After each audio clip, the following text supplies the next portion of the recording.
j'espère que vous allez bien. De mon côté, on va dire que je vais mieux.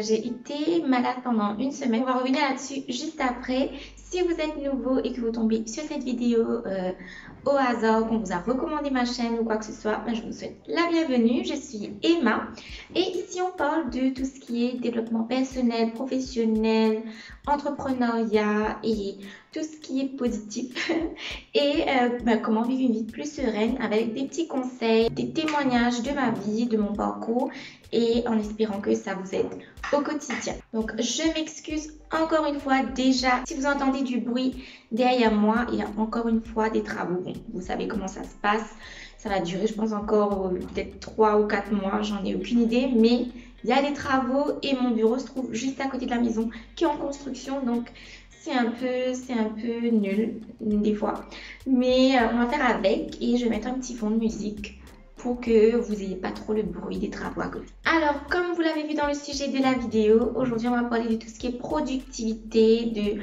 stop à la procrastination, comment je m'organise tous les jours et je voulais faire de cette vidéo, pas une vidéo, comment dire, à la base, je voulais faire une vidéo qui soit a day in the life, vous montrer, je me réveille le matin, je me prépare, etc. etc. Mais comme je vous l'ai dit juste avant, j'ai eu une semaine où j'ai été malade. J'ai eu beaucoup de, comment dire, j'avais des vertiges, j'étais super faible depuis dimanche dernier. Et ensuite, j'ai eu une infection à l'oreille. Donc ça s'est enchaîné et j'ai pas pu filmer. Aujourd'hui on est samedi et je vous filme cette vidéo aujourd'hui. Je voulais faire, comme je vous ai dit, un day in the life, mais comme on est samedi, c'était pas possible parce que je travaille pas le samedi. Mais je voulais faire quand même une vidéo pour que ce soit un petit peu plus chill, que je vous raconte un peu ce que je fais, comment s'est passée ma semaine, comment je m'organise pour effectuer la tonne de tâches que j'effectue, parce que si vous ne le savez pas déjà, je suis entrepreneur, je suis solopreneur comme on le dit. Je travaille seule, je suis self-employed, bien que j'ai une assistante virtuelle, mais mon business c'est que je dois effectuer la plupart des tâches moi-même et il faut que je m'organise parce que plus le temps passe, plus j'ai des clients, plus le travail se développe et plus j'ai des choses à faire et j'ai dû recruter quelqu'un. Là on recrute quelqu'un d'autre pour nous aider et nous accompagner. Donc j'avais envie de vous faire une petite vidéo pour vous expliquer comment est-ce que je reste productive, surtout que ça fait 1 an moi que je suis fully work from home, plus d'1 an, j'arrive même pas à y croire que ça fait 1 an que je suis là dans ce bureau et comment trouver la motivation de continuer, surtout dans un monde post-Covid. Vous-même vous avez été en confinement, je sais qu'il y a beaucoup d'étudiants à l'université qui me suivent, beaucoup de femmes et d'hommes qui me suivent, qui travaillent à plein temps, qui ont un job de le côté, qui ont une petite entreprise sur le côté. Il y a les entrepreneurs aussi qui me suivent et je sais que beaucoup sont assez démotivés de par la crise sanitaire, etc. Donc je me suis dit peut-être que c'était l'occasion de vous raconter comment j'ai pu abattre une tonne de travail cette semaine alors que j'étais malade toute la semaine. Ça fait 6 jours que je me sens pas bien. Aujourd'hui, je me sens beaucoup mieux. On va y aller directement et je vais me mettre derrière mon bureau et on va continuer à discuter. On y va. Alors, je vais recontextualiser un petit peu les choses. Au fait, moi, je travaille dans le milieu digital. Je sais, même jusqu'à présent, il y a beaucoup qui ne comprennent toujours pas ce que je fais. Mais pour vous expliquer plus simplement, j'ai développé cette mentalité de side hustles. Side hustles, qu'est-ce que ça veut dire? C'est avoir plein de jobs dans un seul job. C'est-à-dire que je ne mets pas tous mes œufs dans le même panier, je ne fais pas tout le temps la même chose et je propose plein de services dans le monde du digital. Ce qui va inclure tout ce qui est stratégie de communication sur les réseaux sociaux pour les entreprises. J'écris des livres, j'écris des guides, j'écris des company profiles, je donne des cours à ceux qui veulent faire mon métier, je donne des consultations à des entrepreneurs qui veulent se lancer sur les réseaux sociaux, qui ont besoin d'une stratégie de lancement de produits. Par exemple, vous voulez lancer un produit, vous pouvez m'appeler. J'écris pour les sites web, j'écris des articles blog. Donc, je fais plein de choses qui ont un lien avec le monde du digital. Et du fait que je fais tout ça, toutes ces tâches-là, franchement, je passe d'une tâche, d'une discipline à une autre tout au long de la journée. Et franchement, si vous n'êtes pas bien organisé, eh bien, c'est le chaos total. Je vais donner mes petites astuces. Moi, comment je m'en sors? Ben, premièrement, je suis ultra méga disciplinée. Franchement, la discipline, c'est ce qui fait tout. Par exemple, quand je venais de commencer, j'avais pas beaucoup de clients. J'avais un gros client qui me rapportait quasiment tous mes revenus. Et ben, je pouvais travailler à mon rythme. Donc, c'était vraiment génial au début. Je me réveillais tard parce que je travaillais comment dire, à distance. Donc, le client est en France. Donc, il commence à travailler plus tard. Donc, je me réveillais plus tard. Le matin, je prenais le temps de prendre un bon petit déjeuner. Je faisais le ménage. Je prenais tout mon temps. Ensuite, je venais sur mon ordinateur pour travailler et je travaillais à mon rythme. Et franchement, j'aurais pu très bien rester comme ça, mais c'était pas vraiment mon optique encore une fois, de rester dans cette mentalité de se fier sur un seul revenu. Parce que si je perds ce client-là, je perds tout. Donc, il fallait que je trouve d'autres clients. Donc au début c'était comme ça et au fur et à mesure que j'ai eu d'autres clients, ben, j'ai dû changer ma routine complètement et j'ai dû devenir plus disciplinée. C'est-à-dire que j'ai remarqué depuis ces derniers temps, ce que je fais c'est que je me réveille beaucoup plus tôt. Pourtant, j'ai pas besoin de me réveiller tôt parce que déjà je travaille de chez moi. J'ai pas besoin de me préparer, oh mon Dieu, comme je me préparais avant quand je travaillais à l'école par exemple. Faire mes cheveux, me choisir une super robe, me maquiller à fond. J'ai pas besoin de prendre ma voiture pour rouler pendant 40 minutes, 1 heure pour me rendre au travail. Donc tout ça, j'ai cut toute cette partie-là, donc je peux me réveiller plus tard. Mais j'ai réalisé que quand je me réveille plus tôt, je suis beaucoup plus productive et je fais beaucoup plus de choses tôt le matin. Parce que j'ai remarqué que dans l'après-midi, une fois qu'on a déjeuné, ben on est slow down, on est ralenti et on est beaucoup moins productif. Donc moi, le conseil que j'ai à vous donner, c'est déjà d'être discipliné, d'avoir une routine, de stick to the routine, donc d'à chaque fois de faire la même chose. Moi, je fais exactement la même chose tous les matins. Je me réveille, mon alarme sonne à 6 heures. Le temps que je me réveille, des fois, ce que je fais, c'est que je fais un petit moment de gratitude. Donc, je prends un moment où je vais penser à tout ce qu'il y a de positif dans ma vie pour bien débuter la journée. Je le fais pas tous les jours, hein, franchement. Je suis pas encore à ce stade d'être comme les influenceurs où on vous dit d'être dans la gratitude tout le temps, mais j'essaye de le faire au moins 1 ou 2 fois par semaine. Et franchement, ça me met de super bonne humeur. Je me réveille avec des ondes positives. Donc, je me réveille à 6h30, le temps que je me prépare, que je prenne mon petit déjeuner, etc. À 7h30, 8h moins 20, je suis opérationnelle pour aller travailler. Et je commence à travailler. Avant, je me disais, Emmanuel, tu as choisi cette vie pour être plus détente, pour vivre le slow living mode. Pour moi, c'était ça la base, c'est que je voulais devenir digital nomade. Donc, travailler peu importe où dans le monde, travailler à mon rythme, faire le slow living. Mais quand on se lance, honnêtement, et quand on a un certain objectif, on ne peut pas le faire. Moi, je pense que ce type de vie, c'est quand on a tout bien établi, qu'on a pas mal d'économies, je pense aussi sur le côté, qu'on s'est fait un nom, qu'on a des process, qu'on a de gros clients et qu'on sait qu'on va garder ces gros clients-là. On a des revenus qui nous permettent de ne plus autant travailler, mais au début, c'est pas comme ça, ça marche pas comme ça tombe pas du ciel. Donc moi, je suis pas encore arrivée là.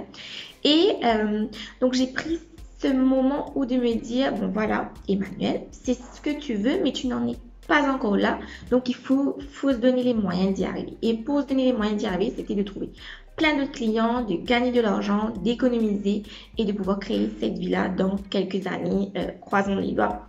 Et c'est le but de cette chaîne justement, ce parcours d'aller vers une vie plus sereine. Mais j'en suis pas encore là. Donc du coup, je commence à travailler à 7h30 là depuis 2 mois, je dirais.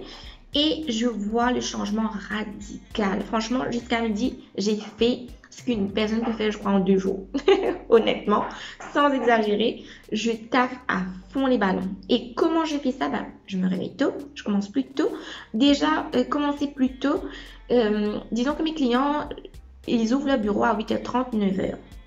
Donc, entre 7h30 et 9h, moi, je suis calme. Donc, je peux faire plein de choses et je ne serai pas dérangée.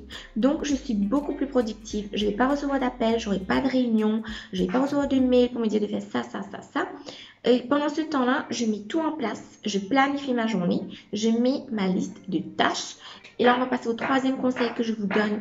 Si vous voulez être plus productif, si vous voulez travailler plus, si vous voulez étudier plus, si vous voulez être organisé et accomplir toutes vos missions à la fin de la journée, que vous soyez employé, étudiant ou entrepreneur, c'est de planifier votre journée par heure. Moi, c'est exactement ce que je fais. C'est-à-dire que le matin, la première chose que je fais, c'est que je vais faire mon planning. Et je le fais sur Trello. On va passer sur mon écran d'ordinateur. Donc, je vais vous montrer Trello. Pour ceux qui ne connaissent pas Trello, Trello, c'est une application qui vous permet d'organiser toutes vos tâches et surtout quand vous travaillez en équipe. Donc, voilà mon écran Trello, celui que j'ai avec mon assistant. Donc, on a toutes nos tâches qui sont déjà inscrites dessus. Et on va faire glisser, vous allez voir, je vais vous montrer.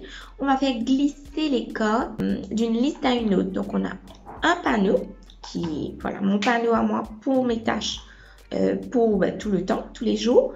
Ensuite, il y a des listes, vous allez voir, formation, toutes mes formations. Donc, j'ai tous mes lesson plans, je prépare toutes mes formations. Ça, ce sont mes séances de coaching avec des entrepreneurs.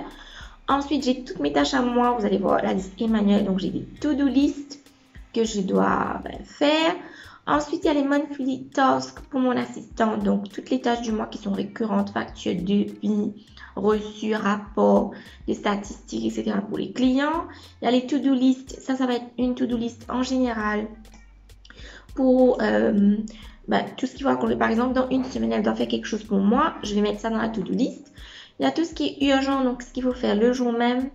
For your information, toutes les choses importantes dont il faut se rappeler.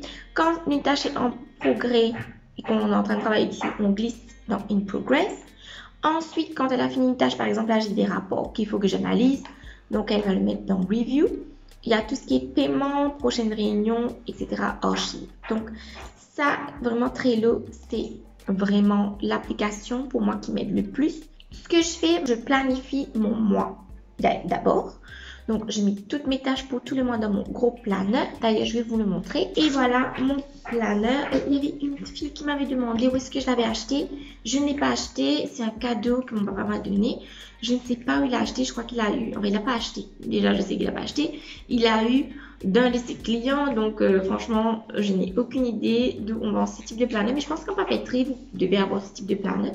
Donc, moi, ça me sauve la vie. J'ai mon gros planeur où je mets tous les événements importants du mois.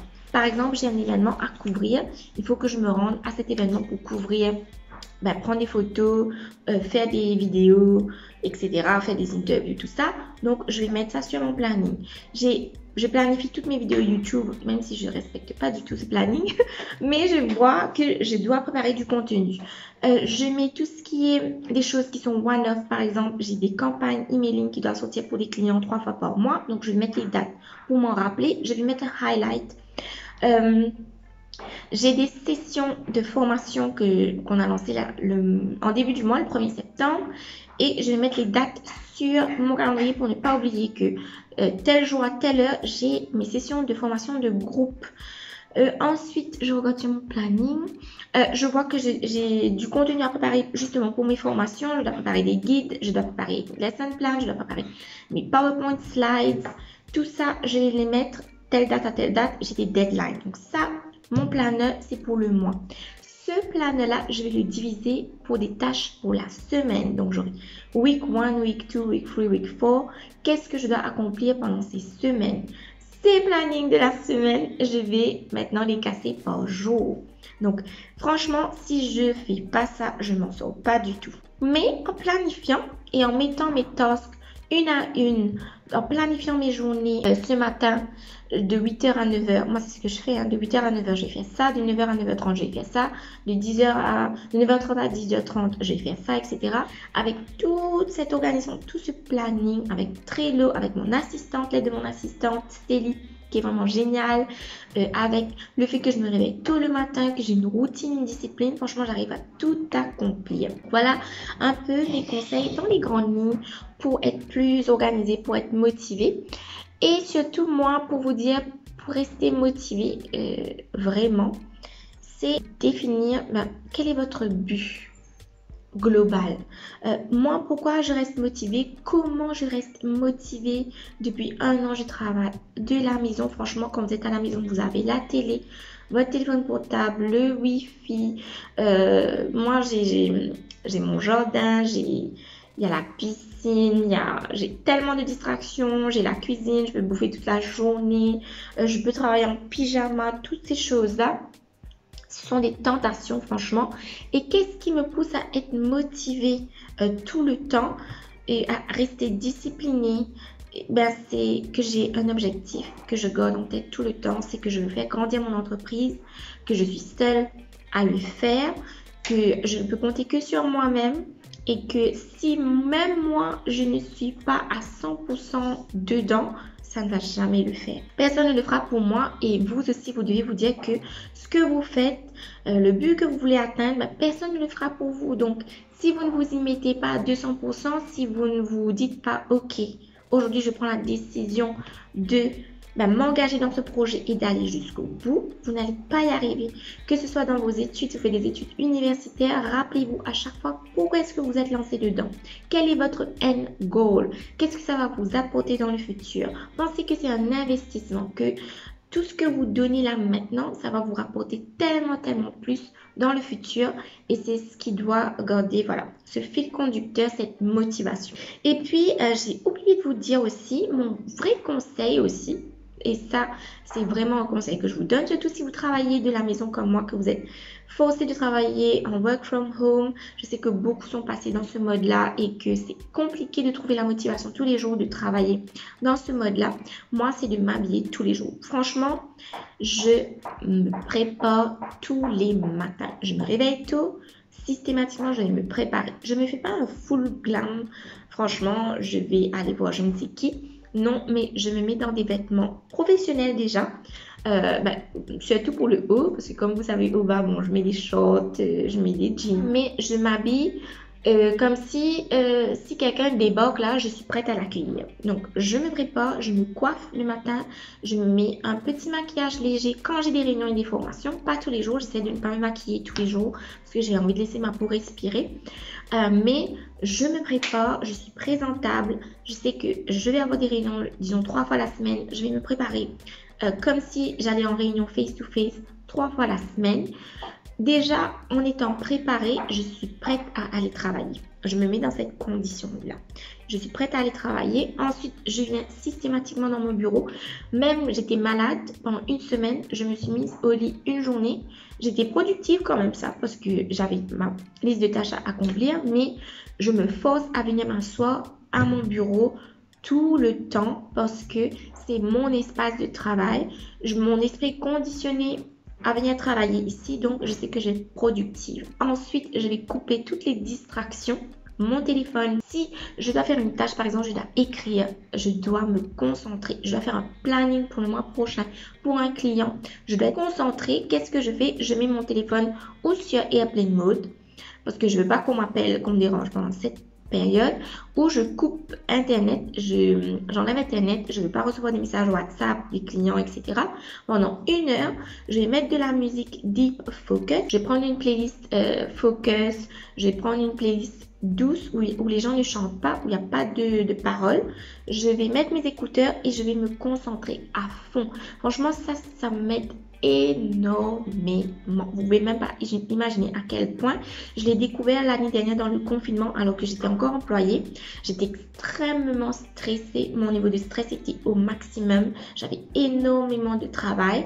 Et ce que j'avais découvert, c'est que quand je mets de la musique que j'aime, par exemple, moi j'aime tout ce qui est hip-hop, rap, dans musique latine, franchement, ça m'aide pas à travailler. Je chante, je danse, je commence à twerker légèrement sur ma chaise. Donc, c'est vraiment pas un truc qui va me permettre de me concentrer. C'est plutôt quelque chose qui va me divertir. Donc, je coupe tout ça et je mets des musiques douces, des musiques qui vont permettre de vous concentrer. Et je travaille pendant 1 heure full non-stop. Voilà mes astuces pour être productif, concentré, discipliné, arrêtez de procrastiner. Vraiment, j'espère que ça va vous aider et Pour être honnête avec vous, avant que je mette tout ça en place, franchement, ça m'a pris du temps, hein. Ça vous prend du temps de mettre tout ça en place. C'est une discipline à avoir, c'est des habitudes à avoir. Mais depuis que j'ai mis tout ça en place, je vois que je finis à l'heure. Avant, je travaillais jusqu'à 19h, 19h30, j'étais fatiguée, je repoussais les tâches, etc. Mais maintenant, je me rends compte qu'au moins 3 fois par semaine, j'arrive à travailler jusqu'à 4h30, 17h pile. Et je peux aller à la gym. Je me suis inscrite à la gym. Et je me rends compte que je travaille pour pouvoir avoir mes moments de libre, pour être productive à fond pendant la journée, pour ne pas repousser des tâches, pour ne pas déborder et me retrouver à faire des heures supplémentaires. Franchement, c'est comme ça que vous faites des heures supplémentaires. Vous êtes en retard sur votre planning, que vous rendez les tâches en retard, que vous êtes tout le temps en train de courir après le temps. Parce que pourquoi? Vous ne prenez pas l'initiative d'être en avance sur le temps. Et moi, depuis que j'ai pris cette initiative d'être en avance sur mon temps, c'est-à-dire de me réveiller plus tôt, de commencer à travailler plus tôt, de préparer mes tâches à l'avance, d'être organisée, planifiée, etc. Je sais exactement qu'est-ce que j'ai à faire. Ben, je suis en avance sur le temps. Je ne coupe pas derrière le temps. Au contraire, j'économise du temps. Je peux faire plus de choses. Je peux même me consacrer sur mes projets personnels. Je peux aller à la gym, arrêter de travailler en étant satisfaite de ma journée, en me disant waouh, aujourd'hui, j'ai fait de mon mieux. Aujourd'hui, j'ai fait mon maximum. Aujourd'hui, j'ai accompli tellement de tâches. Franchement, c'est une satisfaction à la fin de la journée, tout le temps. C'est vraiment ce qui m'aide à développer encore plus de projets, à voir encore plus grand, encore plus loin. On se met nos propres barrières et que une fois qu'on a mis des processus en place, une certaine discipline en place, des habitudes en place, ça devient tellement plus facile. On est tellement plus positif, tellement plus motivé, plus encouragé parce qu'on voit qu'on peut faire tellement de choses. Et voilà, je vais m'arrêter là parce que franchement, je suis lancée et si je continue, je vais blablater pendant encore 1 heure. Donc voilà, j'espère que cette vidéo vous a plu. J'espère qu'elle vous aura aidé à trouver des petites astuces, à vous motiver, à vous encourager, peut-être à mettre vos propres processus en place, votre propre discipline. Et d'ici là, ben, je vous dis à la semaine prochaine. Vraiment, je vais faire de mon mieux pour faire une vidéo la semaine prochaine parce que j'ai plein d'idées de vidéos et vous m'encouragez énormément. Donc, je vous embrasse. Et je vous souhaite un bon week-end et je vous dis à la semaine prochaine. Bye bye!